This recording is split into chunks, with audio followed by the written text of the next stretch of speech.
வணக்கம். நாளை சாயந்தரம் நம்மளோட ஜோஹோ மீட்டிங் இருக்குது. இன்ட்ரெஸ்டிங்காக இருக்கும். இன்றைக்கி 550 பாயிண்ட் மேலே போயிருக்கு.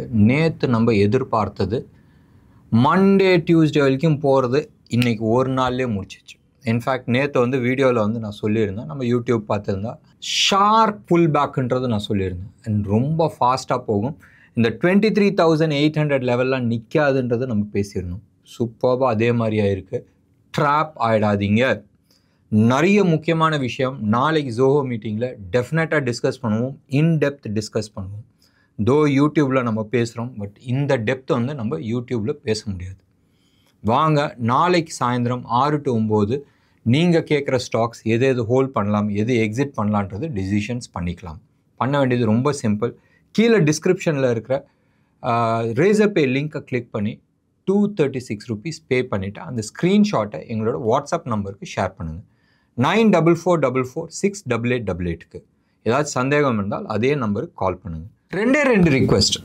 ஒன்று, நீங்கள் கேட்குற ஸ்டாக் முடிஞ்ச அளவுக்கு 2 ஸ்டாக்கோட லிமிட் பண்ணிங்க. ஏன்னா நிறைய பேர் கேட்டுட்ருக்காங்க. போன தர ஆல்மோஸ்ட் 85-90 ஸ்டாக்ஸ் வந்துச்சு. ஸ்டில் நம்ம நிறைய ஸ்டாக்ஸ் டிஸ்கஸ் பண்ணியிருந்தோம். ஒன்று. ரெண்டாவது, முடிஞ்ச அளவுக்கு 5:30 மணிக்குள்ளே உங்களோட லிங்க் எல்லாத்தையுமே அனுப்பி விட்ருங்க. ஏன்னு சொன்னால் நான் ஸ்டுடியோவுக்கு உள்ளே வந்துட்டுனால் மறுபடியும் அந்த லிஸ்ட்டை எடுத்துகிட்டு உள்ளே வரதை அலோவ் பண்ணுறது கிடையாது. ஏன்னா டிஸ்டர்பன்ஸ் இருக்கும். ஒன்று, ஹை கான்சன்ட்ரேஷனோட நம்ம சார்ட் பார்க்குறோம். நான் லைவில் தான் நான் அனலைஸ் பண்ணுறேன். அண்ட் ப்ரீவியஸாக நம்ம டிசைட் பண்ணிவிட்டு அதுக்குமா இங்கே டிஸ்கஸ் பண்ணுறது. லைவில் பண்ணும்போதும் ஹை கான்சன்ட்ரேஷன் தேவை இருக்குது. டிஸ்ட்ரப்ஷன்ஸ் அவாய்ட் பண்ணணும்னு நான் விருப்பப்படுறேன். முடிஞ்ச அளவுக்கு இந்த 2 ரிக்வெஸ்ட். ஒன்று, 2 ஸ்டாக் மேக்ஸிமம். அண்ட் 5:30 மணிக்குள்ளே உங்கள் ரிக்வெஸ்ட்டை கொடுத்துருங்க. 551 பாயிண்ட்ஸ் சூப்பராக இருந்துச்சு. ரைட். நேற்று நம்ம வீடியோவில் ரொம்ப கிளியராக நம்ம சொல்லியிருந்தோம், டைவர்ஜென்ஸ் இருக்குது, நீங்கள் எந்த இண்டிகேட்டர் வேணாலும் பார்த்துங்க. அண்ட் ஷார்ப் மூவ் இருக்கும். அண்ட் இந்த 23,800 லெவல்லாம் நிற்காது, பிச்சுக்கிட்டு மேலே போகும். 24,500 வரைக்கும் டார்கெட், மினிமம் டார்கெட்ன்றது. ரைட். இன்றைக்கே 551 பாயிண்ட்ஸ் வரும்ன்றது சத்தியமாக நான் எதிர்பார்க்கல. ஆனால் நான் மண்டே டியூஸ்டேக்குள்ளே இந்த மூவ் நான் எதிர்பார்த்தேன். இந்த 24,400-500 லெவல் மண்டே டியூஸ்டே மேக்ஸிமம் வெனஸ்டேக்குள்ளே வந்துருன்றது நான் எதிர்பார்த்துட்டு இருந்தேன். பட் இன்றைக்கி என்னாச்சு? 2 விஷயம். ஒன்று, ஃபஸ்ட்டு நேற்று நிறைய பேர் செம்ம ஷார்ட்டில் இருந்தாங்க. மறுபடியும் நான் சொல்கிறது என்னன்னு சொன்னால், இன்டர்நேஷ்னல் லெவலில், ரைட், யூஎஸில் டெஸ்லாவுக்கு அகெயின்ஸ்டாக நீ போகாதன்றதை நான் சொல்லிகிட்டு இருந்தேன். நிறைய பேர் சொல்லுவாங்க. அண்ட் இந்த எலெக்ஷன் சமயத்தில் நிறைய ஹெட்ஜ் ஃபண்ட்ஸ் டெஸ்லாவை ஷார்ட் பண்ணி வச்சுருந்தாங்க, செம்ம காசு பார்க்கலான்னு. பேசிக்கலே ஒன்று ஞாபகம் வச்சுக்கணும், அவன் ஒரு பிஸ்னஸ்மேன். அண்ட் அவனுக்கு அவனோட கேபிட்டலை என்ன பண்ணணும், எப்படி காப்பாற்றணுன்றது அவனுக்கு தெரியும். அண்ட் எந்தெந்த கம்பெனியெல்லாம் டெஸ்லாவுக்கு அகெயின்ஸ்டாக ஷார்ட் பண்ணாங்க அவங்க எல்லாம் காலி. தே லாஸ்ட் ஹியூஜ் மணி. அதே கதை தான் இந்தியாவில். Adani group it's something similar to your international Tesla. Adani குரூப்பில் நீங்கள் பாலிட்டிக்ஸு, லொட்டு லொஸ்க்கு எது வேணால் சொல்லுங்கள். நீ அதானிக்கு ஜால்ரா போடுற, மோட்ரிக்கு ஒன்று வேணாம். லாஜிக் நேற்றே வீடியோவில் சொல்லியிருந்தேன். அப்போ இந்த விஷயம் இந்தியாவில் நடந்த சமாச்சாரம். இந்தியாவில் 2,100 கோடி நீ லஞ்சம் கொடுத்ததாக ஒரு புகார். இது மாதிரி ஒரு நியூஸே இந்தியன் மீடியாலே கிடையாது. எதிர்கட்சி யாருமே பேசலை. அப்படி பேசியிருந்தா இந்த மகாராஷ்டிரா எலெக்ஷனில் போட்டு கிளின்னு கிழிச்சிருப்பாங்க. அப்போ இந்தியன் மீடியாவில் வரல, இந்தியன் பொலிட்டீஷியன்ஸ்க்கு தெரியல, இந்தியாவில் இது மாதிரி ஒரு விஷயம் நடந்ததே தெரியல. இன்வெஸ்டிகேஷன் பண்ணுற இடம் இந்தியா. அண்ட் இந்தியாவில் இருக்கிற கோர்ட்டு தான் சொல்லணும் இவங்க தப்பு பண்ணியிருக்கிறாங்க. யாரோ ஒருத்தர் அமெரிக்காவில் உட்காந்துட்டு அது என்ன விஷயம்னு தெரியாத ஆப்போசிட் பார்ட்டியை கூப்பிட்டு இன்வெஸ்டிகேட் பண்ணாத இவர் அரெஸ்ட் வாரண்ட்டு, இவங்க இவ்வளோ லஞ்சம் வாங்கியிருக்கிறாங்க, அரெஸ்ட் வாரண்ட்டுன்னு சொன்னால் எங்கேயாச்சும் நடக்குமாங்க? ஒரு கோர்ட்டில் ஒரு பேசிக் நாலேஜுங்க. இது ஒரு அடிப்படையான basic knowledge. Idea is totally different. நீங்கள் ஜியோ பாலிட்டிக்ஸ் இப்படி பார்க்காதீங்க, இப்படி பாருங்கள். இப்படி பார்க்கும் போதும் உள்ளே என்ன நடக்குதுன்றது உங்களுக்கு தெரியும். இன்றைக்கி எந்தெந்த ஸ்டாக்கெல்லாம் நேற்று ஷார்ட் பண்ணி வச்சுருந்தீங்களோ மொத்தமாக காலி பண்ணாங்க. ஸோ அந்த மூமெண்ட் அந்த 23,500-600 லெவலை க்ராஸ் பண்ணோன்னே நிறைய ஷார்ட் கவரிங்ஸ் வந்துச்சு. அந்த லெவலில் தான் நேற்று ஹெவி ஷார்ட் வச்சுருந்தாங்க. ரைட். அந்த லெவலை க்ராஸ் பண்ணோன்னே நிறைய ஷார்ட் கவரிங்ஸ் வர ஆரம்பிச்சிச்சு. ஒன்று. இன்னைக்கு morning very interesting close about 187 points ப்ளஸில் இருந்துச்சு. அங்கேருந்து தலைவர் அப்படி 100 பாயிண்ட் வந்தோடனே கிடு நிறைய பேர் வந்து ஷார்ட் பண்ண ஆரம்பித்தாங்க. மார்க்கெட் நெகட்டிவ்னு சொல்லிட்டு. அண்ட் என்ன ஆச்சு, அந்த லெவலில் வந்து உங்களுக்கு ஆசையை காட்டி அங்கேருந்து தூக்குனாங்க. இன்றைக்கி எடுத்து பாருங்களேன், இந்த இந்தியாவை பொறுத்த வரைக்கும் அந்த டாப் 10 ஸ்டாக்ஸ் நான் சொல்லுவேன். ரிலையன்ஸு, ஹெச்டிஎஃப்சி இன்றைக்கி தனியாக எடுத்து வச்சுருந்தேன். ஹெச்டிஎஃப்சி வந்து இன்றைக்கி நான் பர்ஃபார்மர்னு சொல்லலாம். 0.2% தான் அப்பு. இவ்வளோ பெரிய மூளை வந்து அவங்க ஒன்றுமே பர்ஃபார்ம் பண்ணல. அப்போ ஞாபகம் வச்சுங்க, வரும் காலத்தில், மறுபடியும் நான் சொல்கிற வார்த்தையை ஞாபகம் வச்சுங்க, வரும் காலத்தில் மெயின் வில்லன் நிஃப்டியை பொறுத்த வரைக்கும் யாருன்னு சொன்னால் ஹெச்டிஎஃப்சியாக இருக்கும். ஞாபகம் வச்சுங்க, சார்ட் பேட்டர்ன்ஸ் அப்படி தான் காட்டிகிட்டு இருக்கு. ஒன்று, சார்ட்டை வச்சு நம்ம எக்ஸ்பிளைன் பண்ணுறதுக்கு எதிர்பார்க்கலாம். ரெண்டாவது வந்து ஐசிஐசிஐலாம் கூட ஆல்மோஸ்ட் 2% அப்பு. எஸ்பிஐ நேற்று அதானி குரூப்புக்கு யாரெல்லாம் காஷ் கொடுத்துருக்குறாங்க, அந்த கம்பெனி எல்லாமே காலி. மோஸ்ட்டாக பப்ளிக் செக்டர் பேங்க்ஸ் எல்லாமே காலி பண்ணியிருந்தாங்க. இன்றைக்கி SBI 4.5% up, Punjab National Bank 3%, 3.25%, Bank of Baroda 3.4% up. இதெல்லாம் ஒரு சைடு இருக்க. நீங்கள் வந்து அடுத்த சைடில் நீங்கள் எடுத்து பாருங்களேன், ரிலையன்ஸ் இன்றைக்கி சூப்பர் டூப்பராக அப்பாக இருந்துச்சு. ஆட்டோ செக்டரில் டாடா மோட்டார்ஸ், மஹேந்திரா அண்ட் மஹேந்திரா இது எல்லாமே வந்து ஷார்ட் கவரிங்கில் மேலே ஏறினது. அதே மாதிரி டெக்னாலஜி சைட்னா டெக்னாலஜி நம்மளோட இன்ஜினியரிங் சைடில் எல்என்டி சூப்பர் டூப்பராக பர்ஃபார்ம் பண்ணிச்சு. டெக்னாலஜி சைடில் எடுத்திங்கன்னா நௌக்கரி விட்டுருங்க, நௌக்கரி வந்து பெரிய ஹெவி வெயிட் கிடையாது. But TCS 4% up, HCL 3.5% up, Infosys 3.25% up. So இவ்வளோ ஹெவி வெயிட்ஸ் தூக்கும் போதும் டெஃபினட்டாக வந்து மேலே தூக்க தான் செய்யும். டெக்னிக்கலாக நீங்கள் எடுத்து பார்த்தீங்கன்னா, அதாவது டெக்னிக்கலாக நான் சொல்கிறது டேட்டா வைஸ் நீங்கள் எடுத்து பார்த்தீங்கன்னா இது எல்லாமே வந்து லாங் பில்டப்னு காட்டும். Most of the auto softwares எல்லாம் இருக்குல்ல, இந்த ரெடிமேட் சாஃப்ட்வேர்ஸ்லாம் இருக்குல்ல, இதை வந்து காட்டும். இது வந்து ஷார்ட் பில்டப்பு, லாங், அந்த இதெல்லாம் பார்க்கும்போது நிறைய லாங் பில்டப் தான் காட்டும். நீங்கள் சார்ட்டை எடுத்து வச்சு ஓப்பன் பண்ணி பாருங்கள், உளுந்த வேகத்துக்கு இது ஷார்ட் கவரிங் வந்திருக்கு. அண்ட் ஷார்ட் கவரிங் எப்படி நம்ம பார்ப்போம், ட்ரைனிங் கிளாஸ் வாங்க நான் உங்களுக்கு சொல்லிக் கொடுக்குறேன். இல்லை பேசிக்காக ஷார்ட் கவரிங்னா என்ன, அது எப்படி பார்க்கணுன்றது யூடியூப் பார்த்தா உங்களுக்கு தெரியும். ஸோ இன்றைக்கி வந்தது எல்லாமே வந்து ஷார்ட் கவரிங். தயவு செஞ்சு இந்த இடத்துல போய் மாட்டிக்காதீங்க. ஸோ இது மனசில் ஞாபகம் வச்சுக்க, இது எல்லாமே வந்து எக்ஸிட்டுக்கான டைம். பெரிய லெவலில் கிராஷ் வரதுக்கான சான்சஸ் நிறைய இருக்குன்றேன். நான் எதிர்பார்க்குறது சம்வேர் அரௌண்ட் மார்ச் ஏப்ரல்ன்றது. அதெல்லாம் கிடையாதுப்பா, இந்த வருஷம் கடைசியிலேயே நடக்கும்னு சொல்லிட்டு இன்றைக்கி எக்கனாமிக் டைம்ஸில் இப்போ இந்த ப்ரோக்ராம் ரெக்கார்ட் பண்ணுறதுக்கு முன்னாடி வந்து ஒரு ஆர்டிக்கல் பார்த்தேன். பிக் பபுள், லாஸ்ட் 100 இயர்ஸ் இல்லாத அளவுக்கு பெரிய பபுள் இருக்குது. $34 trillion, ரைட்? நம்ம ஊரில் வந்து ஒரு கட்சி தோறப்போகுது சொன்னால் வர கட்சி என்ன மாதிரிலாம் பிரச்சனை பண்ண முடியுமோ அந்த பிரச்சனை எல்லாத்தையும் உருவாக்கி வச்சுட்டு போவாங்க. ஏன்னா இந்த பிரச்சனையை நீ சால்வ் பண்ணுறதுக்கே அவனுக்கு 4 வருஷம் போயிடும். யூஎஸை பொறுத்த வரைக்கும் 4 வருஷத்துக்கு ஒருத்தர் எலெக்ஷன் நடக்குது. அந்த வேலை தான் வந்து ஜோ பைடன் பண்ணிட்டு இருக்காப்புல. எப்படியா இருந்தாலும் அவர் போகிறதுக்குள்ள யூஎஸை திவால் ஆக்கிறதுக்கான என்னென்ன வேலை இருக்கோ எல்லாத்தையும் பண்ணிட்டு போகிறதுக்கான சான்சஸ் நிறைய இருக்குது. எல்லா ஊர்லேயும் ஒரு எட்டப்பம் இருப்போம், ரைட்? தமிழ்நாடு பாலிட்டிக்ஸில் இருக்குது, இந்தியன் பாலிட்டிக்ஸில் இருக்குது, மகாராஷ்டிரா பாலிட்டிக்ஸில் இருக்குது, மத்திய பிரதேஷ் பாலிட்டிக்ஸில் இருக்குது, பங்களாதேஷ் இருக்குது. ஒவ்வொரு கண்ட்ரிலையும் இது மாதிரி இருக்குது. டர்க்கி எடுத்துங்க, டர்க்கி ஃபஸ்ட் கிளாஸாக ஒரு எக்கானமி. லாஸ்ட் 5 இயர்ஸில் அந்த எக்கானமி வந்து காணாமல் போச்சு.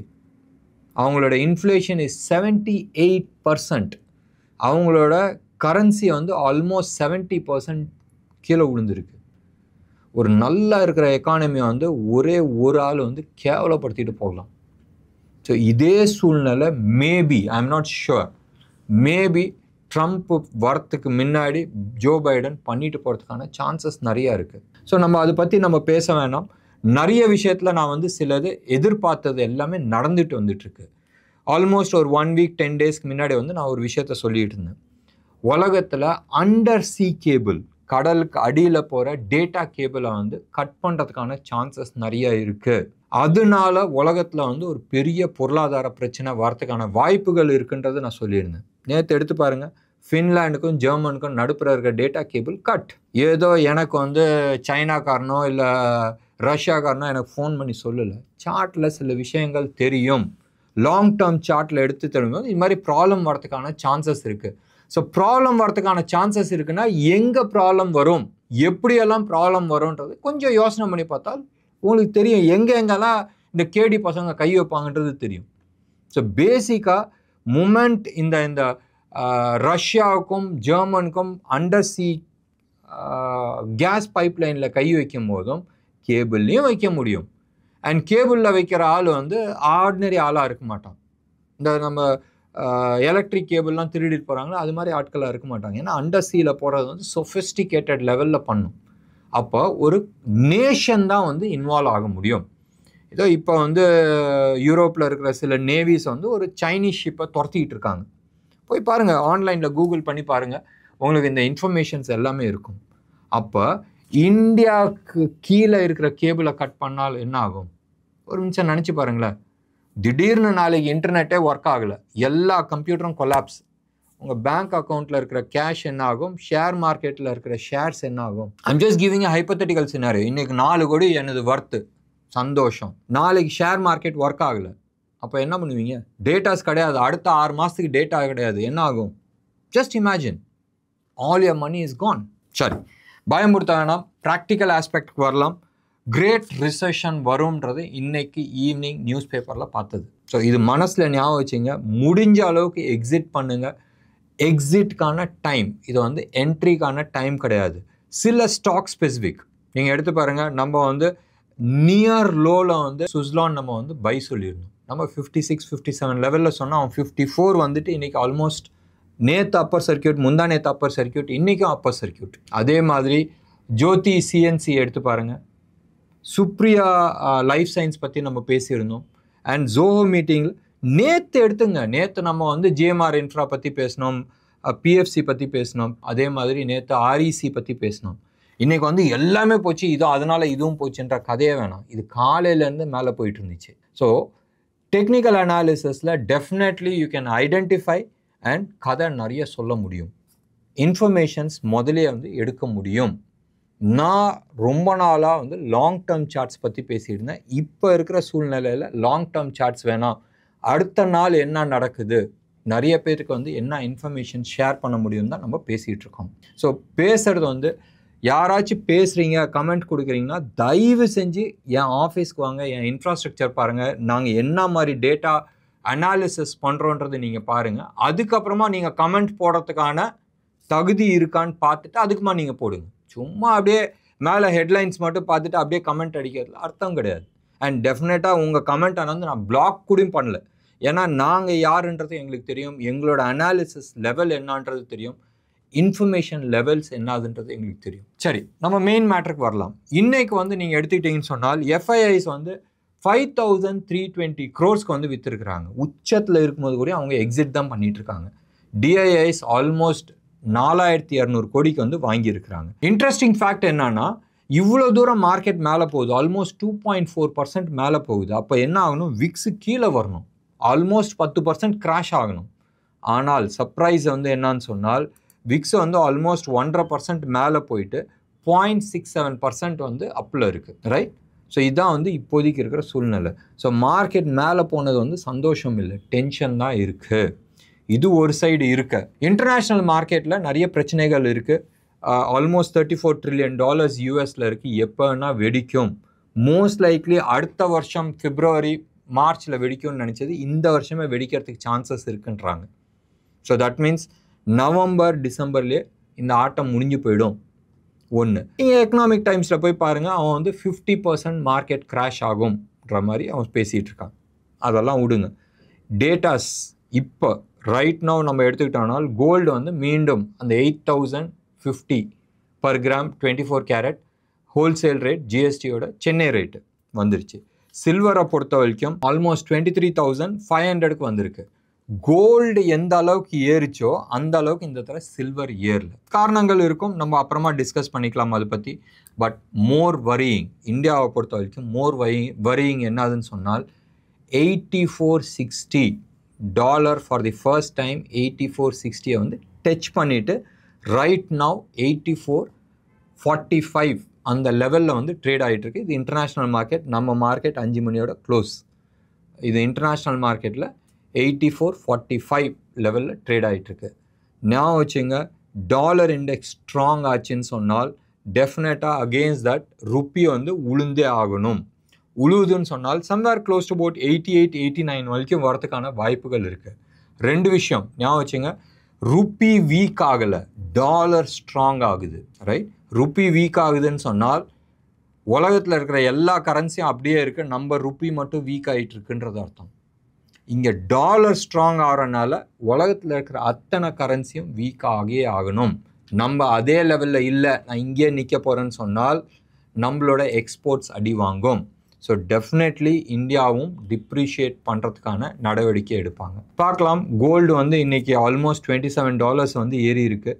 ஸோ இது மனசில் ஞாபகம் வச்சுக்கிட்டு அதுக்கு தகுந்தாப்பில் உங்களோட பொசிஷன்ஸ் நம்ம இது பண்ணலாம்.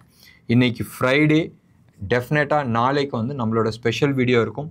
ஜோஹோவில் இன்டெப்த் கம்ப்ளீட்டாக கோரிலேஷன்ஸ் இருக்குல்ல, dollar index, gold, international bond, இது எல்லாத்தையுமே நம்ம எடுத்து டிஸ்கஸ் பண்ணுவோம். என்ன நேயர்களே, இன்னைக்கு ப்ரோக்ராம் உங்களுக்கு பிடிச்சிருந்துச்சுன்னா லைக் பண்ணுங்கள், ஷேர் பண்ணுங்கள். டெஃபினட்டாக உங்களோட இன்ட்ரெஸ்டிங் கமெண்ட்டை நான் பார்க்கணுன்னு விருப்பப்படுறேன். நன்றி, வணக்கம்.